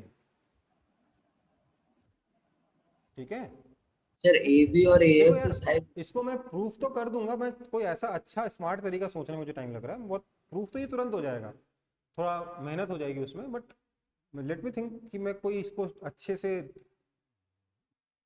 प्रेजेंट कर पाऊँ बहुत सुंदर तरीके से, क्योंकि कुछ ना कुछ जरूर होगा, इसलिए पूछा गया।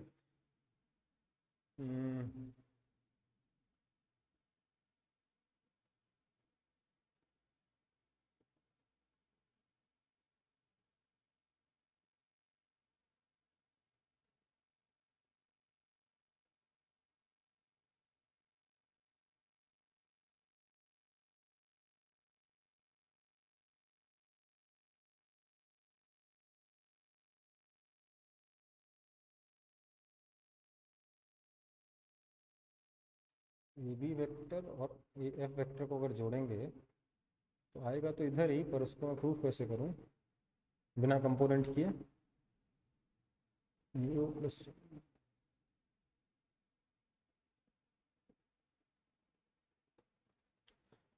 देखो थोड़ा पेयरिंग करते हैं, ए बी का पेयर बनाते हैं ए एफ से, ट्राई कर रहा हूं मैं। ठीक है, तो मैं क्या बोल सकता हूं? A B vector plus A F vector is equal to A O vector plus O B vector plus A O vector plus O F vector. लिख सकता हूं कि नहीं लिख सकता? सर ये कैसे लिखें? ए बी वेक्टर क्या है? A O plus O B है कि नहीं है ट्राइंगल लॉ से? Yes sir. A B A F vector क्या है? A O plus yes O sir. F है, यस सर। है ना? Yes sir. सो इसको पता नहीं कौन सा कलर सही दिखेगा। This means A B vector plus A F vector is equal to 2 A O vector plus क्या है ये? O B plus O F, है ना? Yes sir. Now O B क्या है? क्या मैं ओ बी को माइनस AF लिख सकता हूँ कि नहीं लिख सकता? Yes sir. देख लो, OB is FA, Yes, sir. that is minus AF, है ना? Yes, sir. So OB is minus AF vector. Similarly, OF is minus AB vector.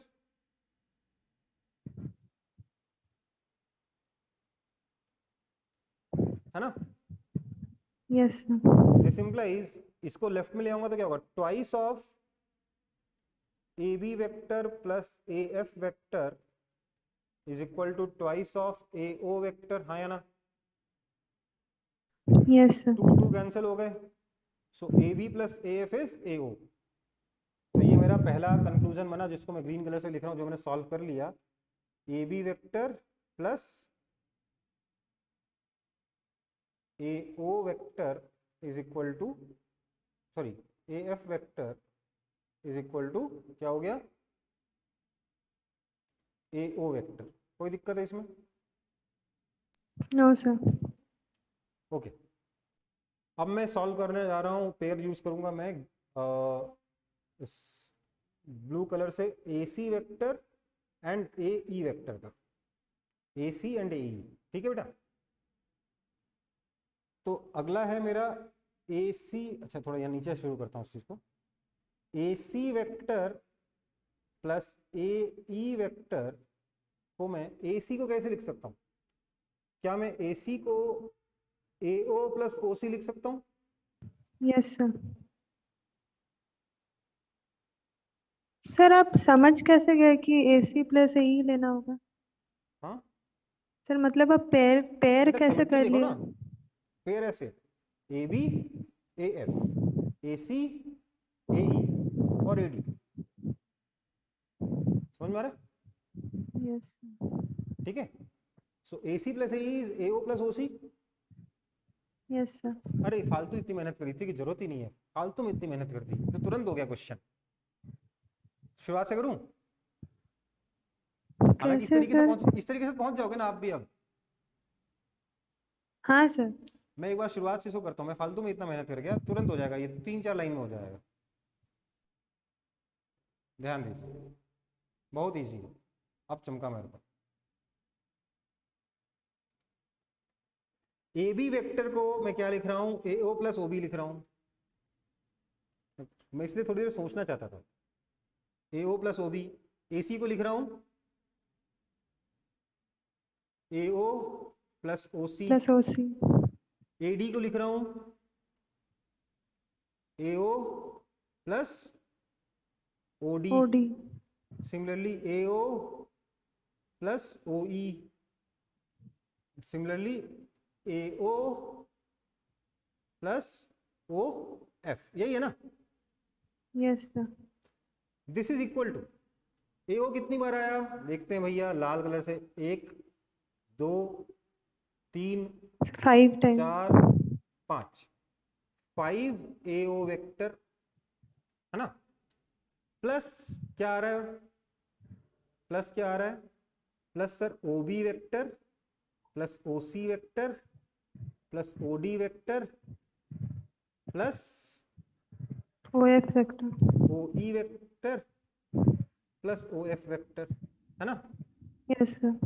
सो अब मैं ये देखता हूं कि ये चीजें क्या बना रहे हैं। OB plus OC plus OD plus OE plus OF, है ना बेटा? Yes sir. इसको मैं क्या यहां पे प्लस OA माइनस OA लिख सकता हूं क्या?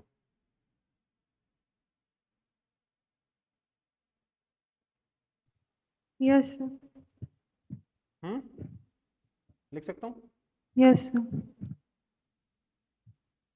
Okay, so now this is, इसमें OA जोड़ दोगे तो सिमेट्री से 0 हो गया ये। Yes sir, yes sir. So this is equal to 5 AO vector minus OA vector, that is equal to 6 AO vector. Answer. Yes sir. ठीक है, पेयर से भी हो जा रहा है पर लेंदी हो रहा है। ट्रायंग इसको सीधे ही लिख दिया अपन ने तो ट्रायंगल लगाते गए तो तुरंत हो गया है ना।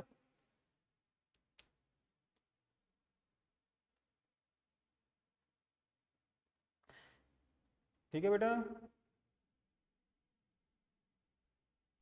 Yes sir. देखो ये सब सर क्वेश्चन बट इतना पहले क्वेश्चन देख के सोचिए कैसे कि ऐसे करना होगा। प्रैक्टिस लगती है, बहुत प्रैक्टिस लगती है, बहुत मेहनत लगती है। ठीक है चलो, और कोई डाउट था क्या कि हो गया? किसी का डाउट आया? और उषा किरण ने आई क्वेस्ट में पूरा मॉड्यूल ही भेज डाला। सर उस मॉड्यूल में एक्सरसाइज में डाउट। अरे ये तो ठीक है बट इसमें एक्सरसाइज में तो पीडीएफ में लिखूंगा कैसे अभी मैं?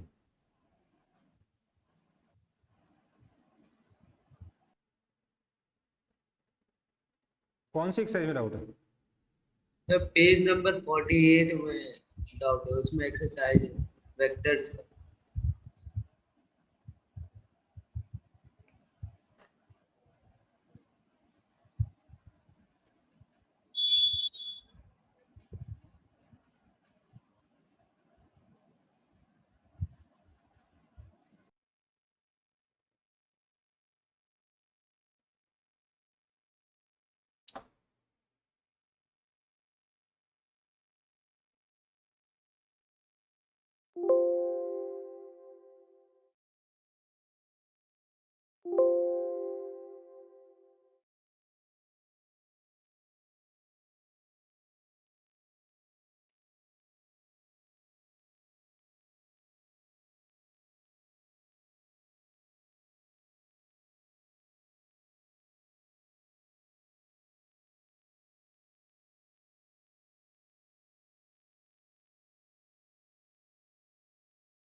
Page number 48।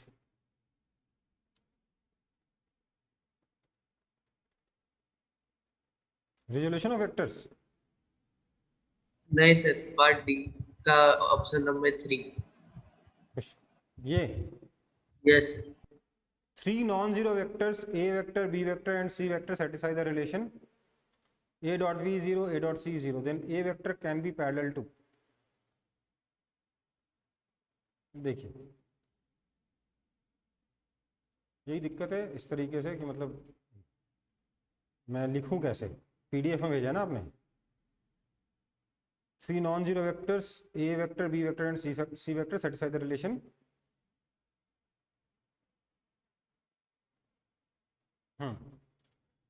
देखो ये 3 वेक्टर्स हैं सच दैट आपको दे रखा है कि a vector dot b vector is 0 and a vector dot c vector is also 0।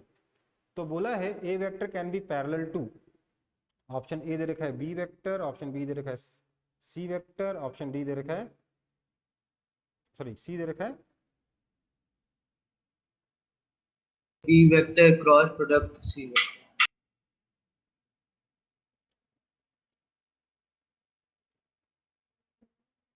b vector dot c vector. अरे यार क्या हो रहा है?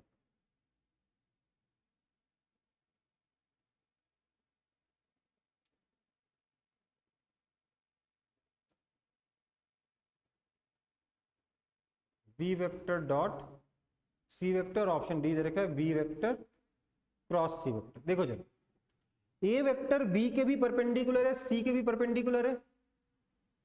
Yes sir.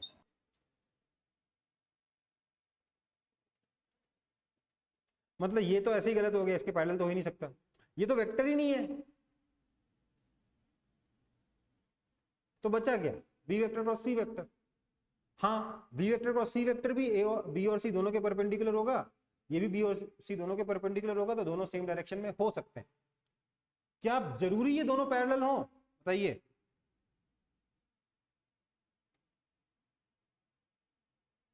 बोलिए।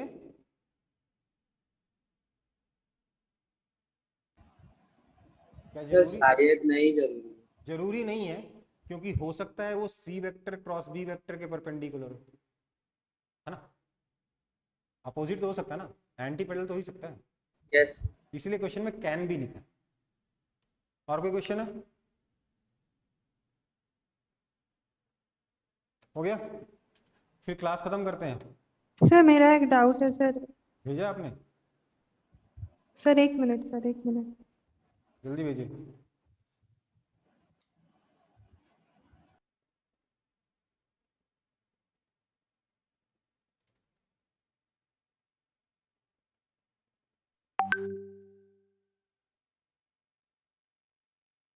हाँ सर भेज दिए।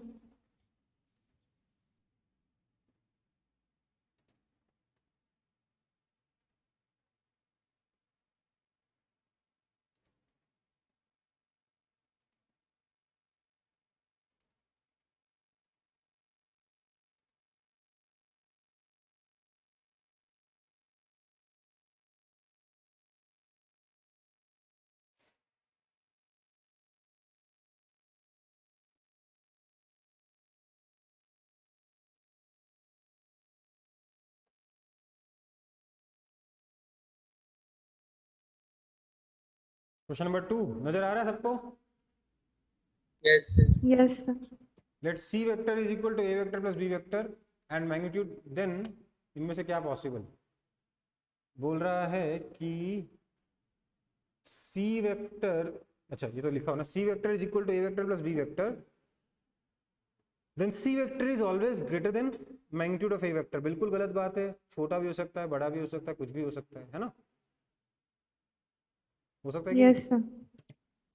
It is possible to have magnitude of C vector is less than A vector and magnitude of C vector is less than B vector. बिल्कुल पॉसिबल है। कैसे पॉसिबल है? सर ये कर हम्म, सर ये सेकंड ऑप्शन समझ में नहीं है। देखो, let say C vector is equal to A vector plus B vector ना, मैंने बोला लेट ये ए वेक्टर और ये बी वेक्टर,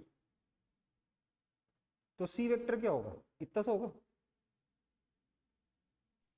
यस सर। तो सी वेक्टर का मैग्नीट्यूड ए और बी दोनों से छोटा है, साफ साफ की प्रूफ करना पड़ेगा। यस। छोटा है ना, यस सर। तो ऑप्शन बी पॉसिबल है। पॉसिबल है कि नहीं ये पूछा गया, ये थोड़ा ना बोला हमेशा होगा। पहले वाले ने बेवकूफी की बोला नहीं हमेशा होगा, नहीं ये नहीं हाँ होगा। सर, हाँ सर। ठीक है, C is always equal to A plus B, always तो बेटा कुछ नहीं होता, never equal to A plus B, never भी कुछ नहीं होता। ए प्लस बी हो सकता है ना, दोनों अगर सेम डायरेक्शन में हो, ए और बी। टैन भी लिखा रहता तब सही है। हाँ हाँ सर। ठीक है। Yes sir. तो और कुछ या हो गया? ये तो एच सी वर्मा का क्वेश्चन लग रहा है। Yes sir. तो और कोई डाउट है किसी को? सब भाग गए क्या? सब भाग गए? और कोई डाउट है? No sir. ठीक है बेटा, ठीक है, फिर नेक्स्ट क्लास में मिलते हैं। अभी के लिए tata bye bye. Good night sir. Thank you sir. Thank you.